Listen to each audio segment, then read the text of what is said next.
মৰমৰ ছাত্ৰ-ছাত্ৰীসকল ইতিমধ্যে তোমালোকৰ সেকেন্ড ফেজ 2024 কোশ্চেন পেপাৰখনৰ পৰা ক্লাছ 9ৰ মই 36 লৈকে কৰি দিছো আজি 37ৰ পৰা আৰম্ভ কৰিবলৈ লৈছো কি কৈছে তোমালোকক 37ত যদি এটা পদাৰ্থ কণাৰ হৰণ শূন্য হয় তেন্তে ই অতিক্ৰম কৰা দূৰত্ব শূন্য হ'ব লাগিব শূন্য হ'ব পাৰে নহ'ব পাৰে cannot be 0 শূন্য হ'ব নোৱাৰে depends upon the particle পদাৰ্থটোৰ ওপৰত নিৰ্ভৰ কৰে তেন্তে কোনটো ৰাইট হ'ব এইটো হ'ব তোমালোকৰ শূন্য হ'বও পাৰে নহ'বও পাৰে কেনেকৈ মই তোমালোকক বুজাই দিছো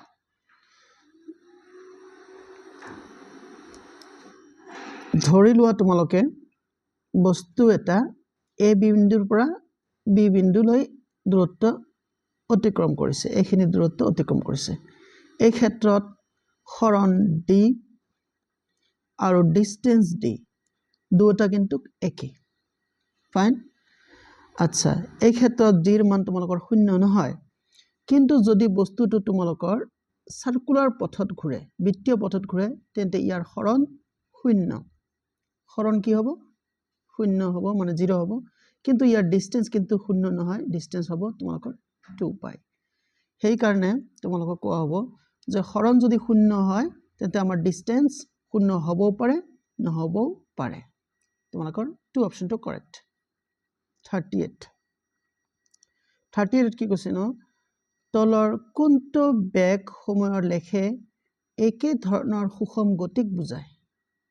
কি আছে বেগ আৰু সময়ৰ লেখ হয়নে সুষম গতিক বুজাব কোনটো টাইম আৰু ভেলোসিটি টাইমে যিমান বাঢ়ি আছে আচ্ছা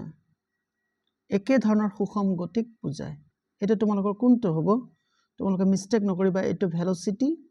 আৰু এটো হ'ব টাইম না গতিকে তোমালোকৰ এই 1 নম্বৰ অপশনটো কাৰেক্ট হ'ব হয়নে মই তোমালোকক 2 নম্বৰ অপশন কি 4 নম্বৰ অপশনটো কাৰেক্ট বুলি নকলো কিয় কাৰণ ইয়াত সময় বঢ়াৰ লগে লগে তাৰ বেগ বাঢ়িছে তাৰ মানে কি হ'ব ই তড়িত মানে ভেলোসিটি তড়িত গতি হ'ব এটো কিন্তু এটা তড়িত গতি নহয় এটা হ'ব তোমালোকৰ সুষম গতিৰ লেখ নম্বৰ 1 টো হ'ব তোমালোকৰ কাৰেক্ট নেক্সট 39 এখন ট্ৰাক স্থিৰ অৱস্থাৰ পৰা সুষম ত্বৰণৰ সৈতে পাহাৰৰ ওপৰৰ পৰা বাগৰি পৰিছে কিন্তু তাৰ পিছত ই 20 সেকেন্ডত 40 মিটাৰ অতিক্ৰম কৰে যদি ইয়াৰ ভৰ 7 মেট্ৰিক টন হয় তেন্তে ইয়াৰ ওপৰত ক্ৰিয়া কৰা বলৰ মান নিৰ্ণয় কৰা 1 metric ton equal to 1000 kilogram কৈছে নহয় তেনেহলে আমাৰ প্ৰযুক্ত বলৰ মান নিৰ্ণয় কৰিবৰ হলে তোমালোকক কি লাগিব তোমালোকে জানা যে F ইকুৱেল টু ma আমি ইউজ কৰিম আৰু যেহেতু ই বাগৰি পৰিছে সেই কাৰণে এৰ জায়গাত আমি যি লিখিম আছে হেতু পিছত মই কৰিছো এতিয়া কৈছে আমাৰ m ৰ মান দিয়া আছে এৰ মান আমাক উলিয়াব লাগে হয়নে এৰ মান আমি কেনেকৈ উলিয়াম তোমালোকে ইয়াত তোমালোকৰ আদি বেগ u ৰ মান কিমান দিয়া আছে আদি বেগ u ইকুৱেল টু 0 দিয়া আছে তাৰ পিছত কৰিছে কি ই 20 সেকেন্ডত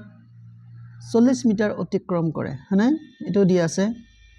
20 সেকেন্ডত 40 মিটাৰ অতিক্ৰম কৰা আছে তোমাৰ টাইম দিয়া আছে আৰু তোমালোকৰ ডিসটেন্স দিয়া আছে হয়নে টাইম t ইকুৱেল টু 20 আৰু কি দিয়া আছে অতিক্ৰম কৰা দূৰত্ব মানে তোমালোকৰ d দিয়া আছে 400 ফাইন চাই দিছো ৰবা 20 সেকেন্ডত 400 মিটাৰ অতিক্ৰম কৰে ফাইন তেনেহলে ইয়াৰ বেগ v কিমান হ'ব v is equal to তোমালোকে জানা distance by time তাৰ মানে তোমালোকৰ 400 by 20 এবা কাটাকাটি কৰা 2 বিষম 40 তানে 20 হল তোমালোকৰ অন্তিম বেগ v equal to 20 হয়নে তেনেহলে এতিয়া আমাৰ এৰ মান উলিয়াব লাগিব তৰণ তোমালোকে জানা ভি স্কোয়াৰ ইকুৱেল টু ত্বৰণৰ আৰু এটা গতিৰ ফৰ্মুলা আছে নহয় তোমালোকৰ V square equal to U square এটা আমি ইউজ নকৰোঁ সিম্পলটো আমি ইউজ কৰোঁ V equal to U plus 80 এইটো আমি ইউজ কৰিম ৰাইট এইটো ইউজ কৰিলে আমি ইয়াৰ পৰা এৰ মান পাম তেনেহ'লে ভিৰ মান তোমালোকৰ 20 ইউৰ মান 0 এৰ মান উলিয়াব লাগে টিৰ মান কিমান 20 20 সেকেন্ড বুলি কৈছে নহয় আচ্ছা ৰবা কিমান সময়ত তোমালোকৰ বাগৰি পৰা বুলি কৈছে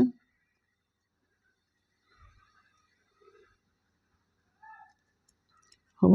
তেনেকৈ হ'ব which implies তেনেহ'লে কি লিখিবা তোমালোকে 20 divided by 20 মানে 1 is equal to a তেনে ত্বৰণৰ মান তোমালোকৰ 1 আছে ত্বৰণৰ মান যদি তোমালোকৰ 1 তেনেহ'লে ইয়াত ভ্যালুটো বহাই দিয়া তোমালোকৰ কিমান মেট্ৰিক টন বুলি কৈছে ইয়াৰ ভৰ তোমালোকক দিয়া আছিল 7 মেট্ৰিক টন তাৰনে 7000 তেনেহ'লে 7000 kg into 1 meter per second square তেনেহ'লে কি হ'ব 7000 নিউটন দেখা যাকচোন আছে না ইয়াত এই যে তোমালোকৰ 1 নম্বৰ অপচনটো কাৰেক্ট কোৱেশ্চন নম্বৰ 40 নো কি কৈছে বস্তু এটাৰ জড়তাৰ বাবে বস্তুটোৱে কি কৰে decreases its speed মানে ইয়াৰ দ্ৰুতি হ্ৰাস কৰে ইয়াৰ দ্ৰুতি বৃদ্ধি কৰে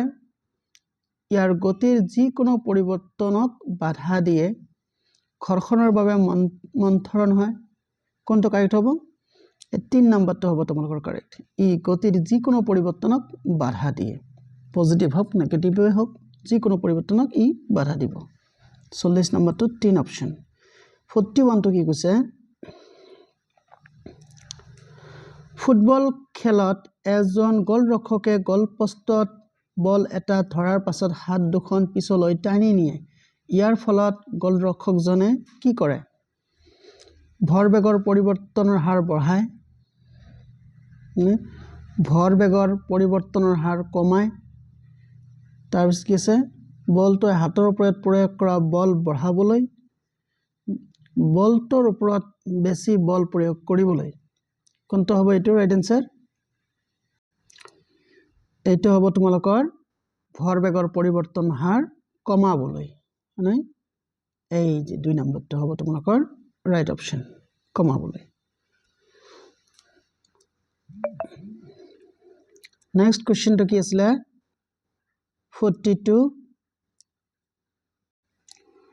42 আছে তোমালোকৰ 4 কিলোগ্ৰাম ভৰৰ ৰাইফল এটাৰ পৰা 20 গ্ৰাম ভৰৰ বুলেট এটা 35 মিটাৰ পাৰ সেকেন্ড প্ৰাৰম্ভিক বেগেৰে গুলিওৱা ৰাইফলটোৰ প্ৰাৰম্ভিক প্ৰত্যাগমন বেগ নিৰ্ণয় কৰা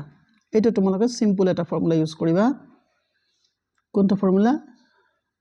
4 কিলোগ্ৰাম ভৰৰ ৰাইফল না এটা হ'ব তোমালোকৰ এনেকা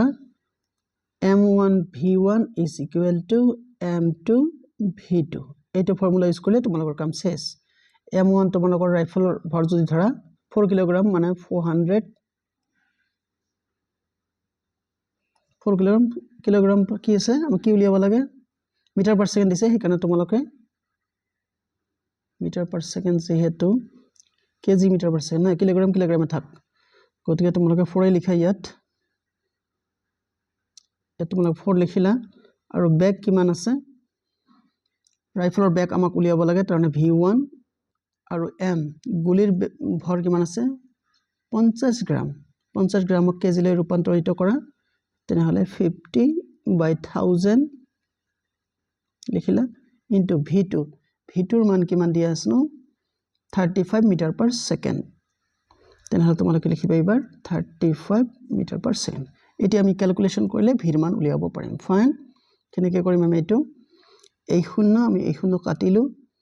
5 দি 20 বাৰ গল হল তাৰ পিছত এতিয়া আকৌ 5 দি আমি কাটিম 5 7 গুণ 35